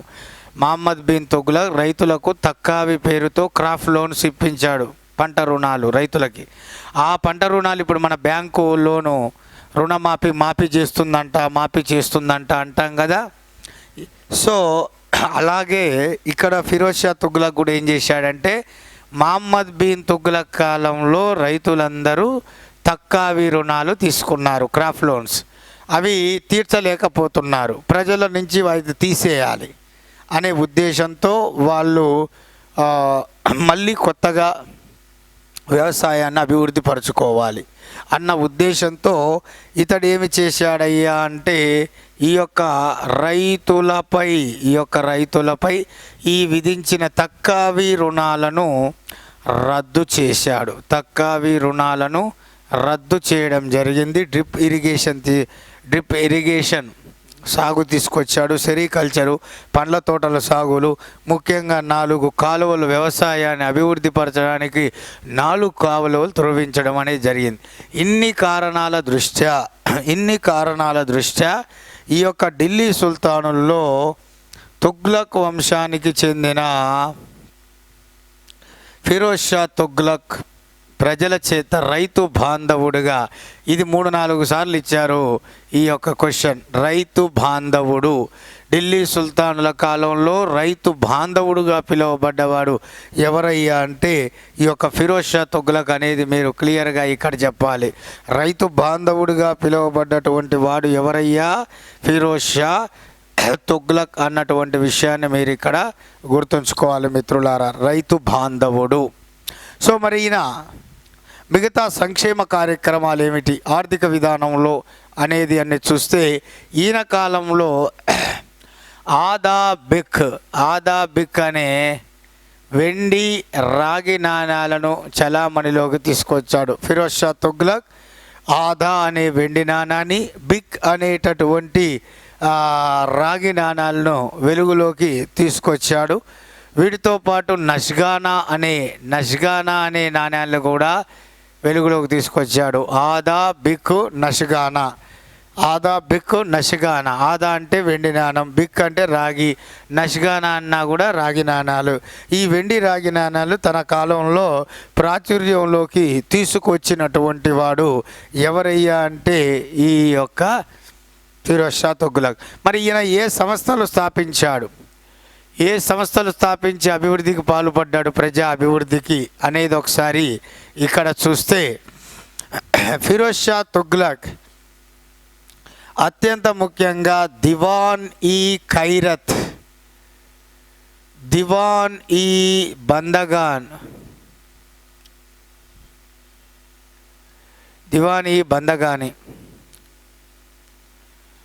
దివాన్ ఈ ఇస్తియాక్, అలాగే దార్ ఉల్ షపా. సో ఇక్కడ ఫిరోజ్ షా తుగ్లక్ ఏర్పాటు చేసిన సంస్థలు ఒకసారి చూస్తే దివాన్ ఈ ఖైరత్ ఇది ఒక దాన ధర్మములకు సంబంధించిన శాఖ. దివాన్ ఈ బందగాని అంటే ఇది బానిసల సంక్షేమానికి సంబంధించిన శాఖ. దివాన్ ఈ ఇస్తియాక్ అంటే ఇది వృద్ధాప్య పింఛన్లకు సంబంధించిన శాఖ. దారుల్ షఫా అంటే ఉచిత వైద్యాసుపత్రులకు సంబంధించింది. పేదవారికి ఉచిత వైద్యం అందించడానికి ఇప్పుడు గవర్నమెంట్ హాస్పిటల్ లాగా అప్పుడు ఫిరోజ్ షా తుగ్లక్ ప్రభుత్వమే ఖర్చు పెట్టేటట్లుగా ఈ యొక్క హాస్పిటల్ని, ఇటువంటి ఉచిత వైద్యాసుపత్రులను నిర్మిస్తాడు. దాని పేరు దారుల్ షఫా.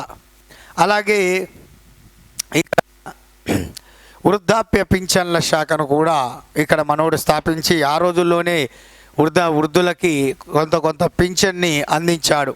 అలాగే బానిసలను పోషించడానికి వాళ్ళ సంక్షేమం కొరకై దివాన్ ఈ బందగాని అనేది పరిచాడు. అలాగే దివాన్ ఈ ఖైరత్ అనేది ఇక్కడ పేద ముస్లిం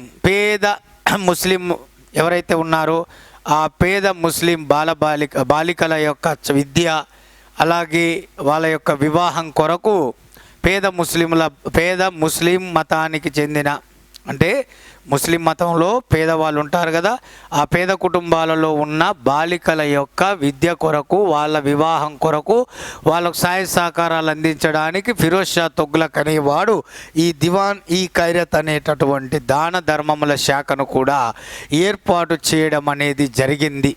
అత్యంత కీలకమైనటువంటి విషయం ఏంటంటే ఈ యొక్క దివాన్ వీటి ద్వారా, ఈ అన్ని అంశాల ద్వారా తన పరిపాలన సమర్థవంతాన్ని ముందుకు తీసుకొచ్చాడు.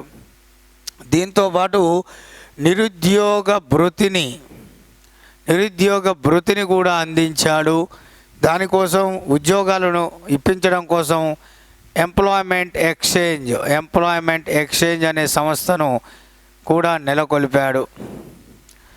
నిరుద్యోగుల యొక్క భృతి అందించాడు. నిరుద్యోగులకు ఉద్యోగాలు ఇప్పించడానికి ఎంప్లాయ్మెంట్ ఎక్స్చేంజ్ అనే నిరుద్యోగ సంస్థను కూడా ఏర్పాటు చేసినటువంటి వాడు ఎవరయ్యా అంటే ఈ యొక్క ఫిరోజ్ షా తుగ్లక్. నిరుద్యోగ భృతి కోసం ఎంప్లాయ్మెంట్ ఎక్స్చేంజ్ సంస్థను ఏర్పాటు చేసినటువంటి వాడు ఎవరంటే ఈ యొక్క ఫిరోజ్ షా తుగ్లక్. ఈ విషయాన్ని కూడా మీరు ఇక్కడ గుర్తుంచుకోవాలి మిత్రులారా. మరి ఇవన్నీ కూడా ఇది అత్యంత ముఖ్యమైనటువంటి ఈయన కాలంలో స్థాపించబడినటువంటి సంస్థలు. దివానీ ఖైరత్, దివానీ బందగాని, దివానీ ఇస్తియాక్, దారుల్ షఫా, నిరుద్యోగ భృతితో పాటు ఎంప్లాయ్మెంట్ ఎక్స్చేంజ్ అనే నిరుద్యోగుల కొరకు ఒక ప్రత్యేకమైన సంస్థను కూడా ఏర్పాటు చేసినటువంటి వాడు ఎవరే అంటే ఢిల్లీ సుల్తాన్ ఈ యొక్క ఫిరోజ్ షా తుగ్లక్. ఇక్కడ ఫిరోజ్ షా తుగ్లక్ గురించి ఒక విషయం మాట్లాడాలండి. ఏమిటంటే ఈ ఆర్థిక విధానాల్లో ఇతడు జాగీర్దారీ విధానాన్ని మళ్ళీ ప్రవేశపెడతాడు. తిరిగి ప్రవేశపెట్టినటువంటి సుల్తాన్గా పేరుగాంచాడు. యాక్చువల్గా ఇందాక మనం ఇది మాట్లాడుకునేటప్పుడు ఈ పదాన్ని ఇక్కడ మెన్షన్ చేసుకోవాలి. మనం ఆర్థిక విధానాల్లో ఫిరోజ్ షా మన ఇల్టుట్మిష్ అనేవాడు దీన్ని ప్రవేశపెడతాడు, జాగీర్దారీ విధానం. దీన్ని అల్లావుద్దీన్ ఖిల్జీ రద్దు చేస్తాడు. అల్లావుద్దీన్ ఖిల్జీ రద్దు చేసిన దీన్ని మళ్ళీ తుగ్లక్ వంశంలో జాగీర్దారీ విధానాన్ని మళ్ళీ తిరిగి ప్రవేశపెట్టింది ఎవరంటే ఫిరోజ్ షా తుగ్లక్. అంటే జాగీర్దారీ విధానం ఢిల్లీ సుల్తాన్ల కాలంలో ఇల్టుట్మిష్ ప్రవేశపెట్టగా దాన్ని అల్లావుద్దీన్ ఖిల్జీ రద్దు చేస్తాడు. అల్లావుద్దీన్ ఖిల్జీ రద్దు చేసిన ఈ జాగీర్దార్ విధానాన్ని మళ్ళీ తిరిగి తుగ్లక్ వంశానికి చెందిన ఫిరోజ్ షా తుగ్లక్ మరి దానిని తిరిగి ప్రవేశపెట్టడం అనేది జరిగింది. ఈ విషయాన్ని కూడా మీరు ఇక్కడ గమనించాలి. మరి అత్యంత ముఖ్యంగా వీటితో పాటు మరి ఫిరోజ్ షా తుగ్లక్ కాలం నాటి ముఖ్యమైనటువంటి మరి నిర్మాణాలు ఏమిటనేది ఒకసారి ఇక్కడ చూద్దాం. ఈయన నిర్మాణాల స్ట్రక్చర్, నిర్మాణాలలో ఈయన ముఖ్యమైన నిర్మాణాలు చూస్తే ఫిరోజాబాద్, ఫతేబాద్,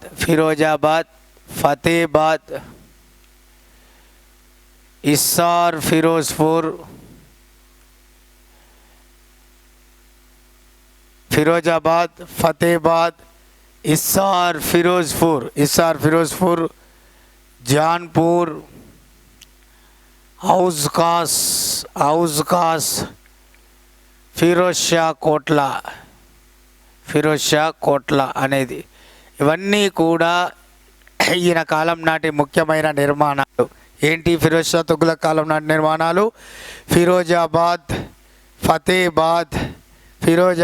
ఫతేబాద్, ఇస్సార్ ఫిరోజ్పూర్, జాన్పూర్, హౌజ్ కాస్, ఫిరోజ్ షా కోట్ల.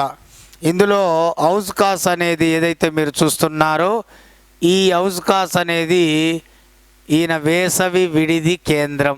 ఫిరోజ్ షా తుగ్లక్ యొక్క వేసవి విడిది కేంద్రం, ఒక గెస్ట్ హౌస్ లాంటిది. వేసవి విడిది కేంద్రం హౌజ్ కాస్. ఫిరోజ్ షా తుగ్లక్ వేసవి విడిది కేంద్రంగా నిర్మించుకుంది హౌజ్ కాస్. ఈ నిర్మాణంలోనే స్వస్తిక్ చిహ్నం కనపడుతుంది. ఈ నిర్మాణంలోనే మన హిందూ మతానికి సంబంధించిన స్వస్తిక్ చిహ్నం కనిపిస్తుంది. ఏ యొక్క నిర్మాణంలో అంటే ఫిరోజ్ షా తుగ్లక్ ఏర్పాటు చేసుకున్న వేసవి విడిది కేంద్రంగా చెప్పబడిన ఈ యొక్క హౌజ్ కాస్ నిర్మాణంలో స్వస్తిక్ అనే నిర్మాణం అనేది మనకి ఇక్కడ కనబడతా ఉంది. ఈ విషయాన్ని కూడా మీరు ఇక్కడ గమనించాలి. మరి ఇందులో ఫిరోజ్ షా కోట్ల అనేది అది ఒక పెద్ద భవన నిర్మాణం. అది ప్రజెంట్ ఇప్పుడు ఫిరోజ్ షా కోట్ల అనేది ఒక గ్రౌండ్గా, ఒక మైదానంగా దాన్ని తీర్చిదిద్దడం జరిగింది. ఫిరోజ్ షా కోట్ల అనేది ఒక పెద్ద భవన నిర్మాణం నిర్మిస్తాడు. ప్రజెంట్ అది ఒక గ్రౌండ్గా, ఒక మైదానంగా పరిగణించబడుతుంది. సో ఇవన్నీ కూడా ఆయన కాలం నాటి నిర్మాణాలు. ఇది ఆయన నిర్మించిన నిర్మాణాలు, ఇవి మెయిన్ భవన నిర్మాణాలు. ఇందులో యాక్చువల్గా ఫిరోజ్ షా తుగ్లక్ ఢిల్లీ సుల్తాన్ల కాలంలో ఈయన పిలువబడ్డ పేరులో ఉద్యానవనాల రాజుగా పిలువబడ్డాడు. మొఘల్ చక్రవర్తుల్లో బాబర్ అనేవాడు ఉద్యానవనాల రాజు రాకుమారుడుగా పిలువబడితే, ఢిల్లీ సుల్తానుల్లో ఈ యొక్క ఉద్యానవనాల రాజుగా, ఉద్యానవనాల చక్రవర్తిగా పిలువబడ్డది ఎవరంటే ఫిరోజ్ షా తుగ్లక్. మొఘల్ చక్రవర్తుల్లో పిలువబడ్డది బాబర్. ఢిల్లీ సుల్తానుల్లో పిలువబడ్డది ఎవరు? ఢిల్లీ సుల్తానుల్లో పిలువబడ్డది ఎవరయ్యా అంటే ఈ యొక్క ఫిరోజ్ షా తుగ్లక్. దానికి కారణం ఏమిటంటే ఇతడు ఢిల్లీ చుట్టూ మొత్తం దాదాపుగా 1200 ఉద్యానవనాలు నిర్మించాడు. అంతేకాకుండా ఇతడు మొత్తం ఫిరోజ్ షా తుగ్లక్ ఎన్ని ఉద్యానవనాలు నిర్మించాడంటే దేశం మొత్తం మీద 1200 ఉద్యానవనాలు. అందులో ఢిల్లీలో అల్లావుద్దీన్ ఖిల్జీ నిర్మించిన 30 ఉద్యానవనాలు ఈయన సొంతంగా 1200 ఉద్యానవనాలు నిర్మించాడు. ఇందులో 30 ఉద్యానవనాలు ఎవరి అంటే 1200 కాకుండా ఫిరోజ్ షా తుగ్లక్ ఏమో 1200 ఉద్యానవనాలు నిర్మిస్తాడు. ఈ 1200 ఉద్యానవనాలతో పాటు అల్లావుద్దీన్ ఖిల్జీ ఢిల్లీలో నిర్మించిన 30 ఉద్యానవనాలు ఏదైతే ఉంటాయో ఆ 30 ఉద్యానవనాలకు మరమ్మతులు చేయించినటువంటి వాడు ఎవరయ్యా అంటే ఈ యొక్క ఫిరోజ్ షా తుగ్లక్. అంతేకాదు ఈయన ముఖ్యంగా 200 సరాయిలను అంటే విశ్రాంతి మందిరాలను, 4 వైద్యాలయాలను, అలాగే 200 సరాయిలను వీటిని నిర్మించినటువంటి వాడు. ఢిల్లీలో 200 సరాయిలు, 4 వైద్యాలయాలు, అలాగే 30 సాధారణమైన నిర్మాణాలు ఇవన్నీ కూడా నిర్మించాడు. కాబట్టి ఇతని ఉద్యానవనాల రాజు అంటాం. అంతేకాదు ఈయన నిర్మించిన అన్ని దాదాపుగా నిర్మాణాలు మొత్తం కూడా ఏ విధమైన ఆకారంలో నిర్మించబడ్డాయి అంటే లోటస్ ఆకారం. ఎగ్జామ్లో ఒకసారి అడిగాడు, తామర పువ్వు. ఈ యొక్క ఢిల్లీ సుల్తాన్ అయిన ఫిరోజ్ షా తుగ్లక్ యొక్క నిర్మాణాలన్నీ ఏ ఆకారాన్ని కలిగి ఉన్నాయంటే లోటస్ ఆకారం, తామర పువ్వు ఆకారాన్ని కలిగి ఉన్నాయి. మరి ఈయన యొక్క కాలం నాటి ముఖ్యమైన నిర్మాణాలకు రూపశిల్పి గాజీ షహానా అనేవాడు ఫిరోజ్ షా తుగ్లక్ కాలం నాటి నిర్మాణాలకు డిజైనరు, రూపశిల్పిగా చెప్పబడ్డవాడు గాజీ షహానా. ఈయన యొక్క నిర్మాణాలు మొత్తం కూడా లోటస్ ఆకారంలో నిర్మించబడ్డాయి. ఈయన ముఖ్యంగా ఈ ఫిరోజ్ షా తుగ్లక్ అనేటటువంటి వాడి కాలం నాటి నిర్మాణాల గురించి తారిఖ్-ఈ-ఫిరిష్తా అనే గ్రంథంలో ఫిరిష్తా చాలా చక్కగా వివరించడం అనేది జరిగింది. అంతేకాదు ఈయన కాలం నాటి నిర్మాణాలు రోమ్ చక్రవర్తి అయిన అగస్టియస్ యొక్క నిర్మాణాలను పోలి ఉన్నాయని ఉల్స్ హైగ్ అనే చరిత్రకారుడు వివరించాడు. ఈ యొక్క సుల్తానుల కాలంలో ఫిరోజ్ షా తుగ్లక్ యొక్క నిర్మాణాలన్నీ రోమ్ చక్రవర్తి అయిన అగస్టస్ యొక్క నిర్మాణాలను పోలి ఉన్నాయని వివరించిన వాడు ఉల్స్ హైగ్ అనేటటువంటి వాడు ఇక్కడ మనకు క్లియర్గా వీటికి సంబంధించినటువంటి సమాచారాన్ని వివరించడం అనేది జరిగింది. మరి ఈయన కాలం నాటి ముఖ్యమైనటువంటి నిర్మాణాలు ఇవి. ఈయన ఈ నిర్మాణాలతో పాటు మీరట్ తోప్రా అనేది ఏదైతే ఉందో ఈ ఉత్తరప్రదేశ్లోని మీరట్ తోప్రా అనేటటువంటి ప్రాంతంలో అశోకుడు వేయించిన స్తంభ శాసనాలను వాటిని ఢిల్లీకి తరలించినటువంటి వాడిగా పేరుగాంచాడు. మీరట్ తోప్రాలో ఉన్న స్తంభ శాసనాలను ఢిల్లీకి తరలించినటువంటి వాడు, ఢిల్లీకి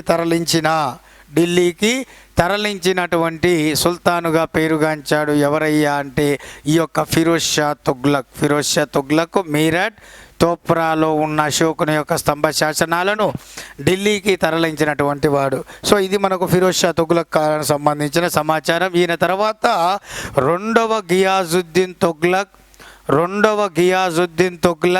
ఈ రెండవ గియాజుద్దీన్ తుగ్లక్ తర్వాత వచ్చిన వాడే నాసిరుద్దీన్ మహమ్మద్ షా.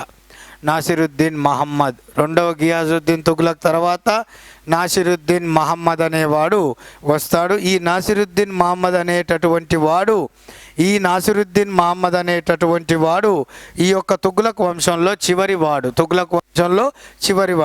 ఈ తుగ్లక్ వంశంలో చివరివాడైన ఈ నాసిరుద్దీన్ కాలంలోనే క్రీస్తు శకం 1398లో సమర్కండ్ పాలకుడైన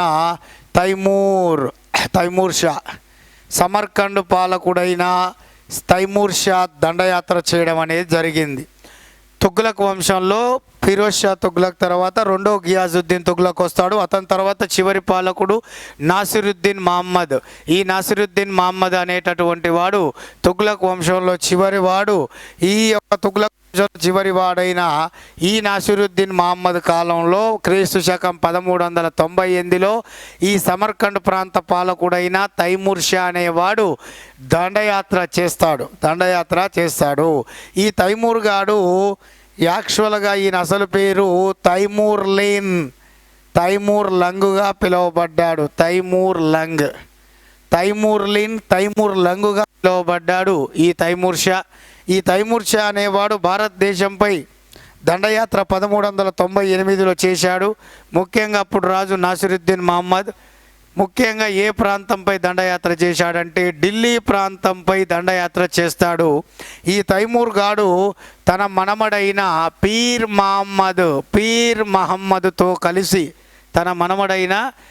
మహమ్మద్తో కలిసి భారతదేశం మీద దండయాత్ర చేస్తారు. ఇందులో భాగంగానే ఢిల్లీని టార్గెట్ పెట్టుకొని 15 రోజుల పాటు ఇష్టం వచ్చినట్లుగా దోచుకొని ఇక్కడ మన హిందూ స్త్రీలను తన సైనికులతో చెరిచి అత్యాచారం చేయించి ఇక్కడ ఘోరమైనటువంటి సిరి సంపదలను ఇక్కడ ఘోరంగా దోచుకొని ఇక్కడ ఉన్న పని మనుషులను వృత్తి పని వారిని కానీ మిగతా ఎవరైతే ఉంటారో మిగతా పని వారిని కానీ వాళ్ళందరినీ కూడా తీసుకొని వృత్తుల వారిని తీసుకొని తన రాజ్యానికి వెళ్ళాడన్న విషయం గురించి పూర్తిగా అత్యంత క్లియర్గా 2 గ్రంథాలు మనకు వివరించడం అనేది జరిగింది. ఏమిటి ఆ గ్రంథాలంటే ఈ యొక్క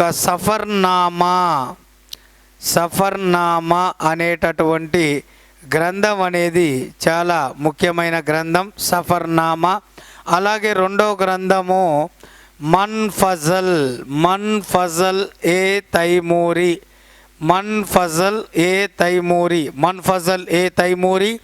అలాగే మనకు సఫర్నామా మన్ఫజల్ ఏ తైమూరి అలాగే సఫర్నామా అనేటటువంటి ఈ రెండు గ్రంథాలు కూడా